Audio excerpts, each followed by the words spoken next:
Halo sahabat wirausaha, umumnya seorang pelaku bisnis butuh pinjaman ketika ingin ekspansi dan membutuhkan tambahan modal kerja untuk penuhi permintaan pesanan. Karena itu, kita perlu tahu apa saja syarat dan ketentuan untuk ajukan pinjaman. Juga bagaimana caranya agar pinjaman kita disetujui oleh lembaga keuangan. Yuk simak sama-sama! Hal pertama yang perlu kita perhatikan adalah syarat umum pengajuan pinjaman, yaitu 1. Peminjam harus berusia 21 tahun ke atas. 2. Memiliki rekening bank di Indonesia. 3. Merupakan warga negara Indonesia yang ditunjukkan oleh KTP. 4. Memiliki sumber pendapatan tetap. Dan yang kelima, tidak memiliki tunggakan utang. Selanjutnya, kita harus tahu juga dokumen yang perlu dipersiapkan oleh calon peminjam sebagai berikut.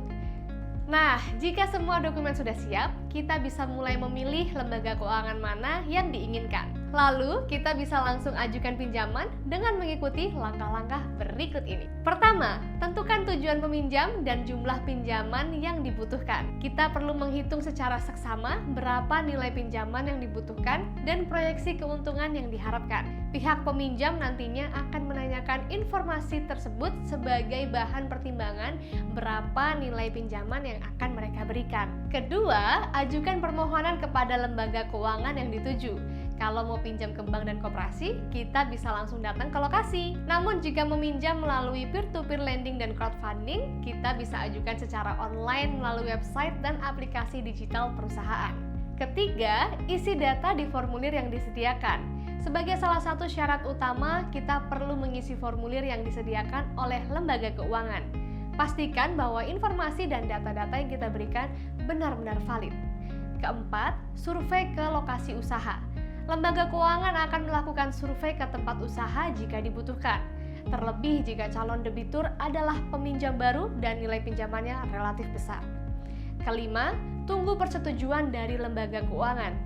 Umumnya pemberitahuan ini akan disampaikan dalam waktu 1-15 hari kerja, tergantung besaran pinjaman yang kita ajukan. Jika pinjaman yang kita ajukan relatif besar, pihak lembaga keuangan membutuhkan waktu lebih lama untuk mempertimbangkannya. Banyak yang bertanya, apakah kalau ajukan pinjaman sudah pasti akan diberikan oleh lembaga keuangan? Jawabannya belum tentu. Karena ada beberapa hal yang dipertimbangkan oleh pihak lembaga keuangan sebelum mengabulkan permohonan pinjaman kita. Nah, biasanya mereka akan melakukan analisa kredit dengan mempertimbangkan 5C. Pertama, character, yaitu menilai kepribadian atau watak calon peminjam. Umumnya lembaga keuangan akan mengecek data kita di BI Checking untuk memastikan tak memiliki riwayat pinjaman yang buruk. Kedua, capital alias modal, yaitu sarana yang dimiliki calon peminjam untuk melakukan produksi, alat produksi, bangunan, dan lain-lain. Biasanya bank akan meninjau laporan keuangan calon peminjam. Ketiga, capacity atau kapasitas, yaitu kemampuan calon peminjam dalam mengelola pinjaman. Bank akan meninjau kinerja laporan keuangan untuk mengetahui berapa omset dan profit yang dihasilkan oleh bisnis dalam jangka waktu tertentu. Keempat, condition atau kondisi, yaitu faktor-faktor eksternal yang mempengaruhi bisnis seperti kondisi perekonomian yang sedang lesu, politik, dan sebagainya. Umumnya jika calon peminjam memiliki bisnis yang sangat rentan terhadap faktor eksternal tertentu, bank akan mempertimbangkan permohonan pinjaman yang akan dikabulkan. Kelima, collateral alias jaminan, yaitu aset yang digunakan sebagai pengganti jika calon peminjam tidak dapat membayar pinjamannya.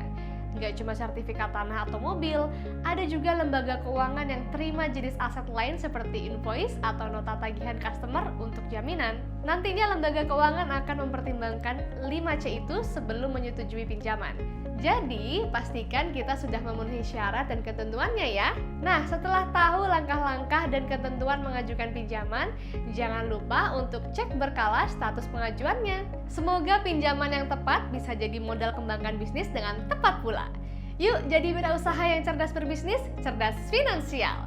Simak juga video pembelajaran lainnya di website berikut ini.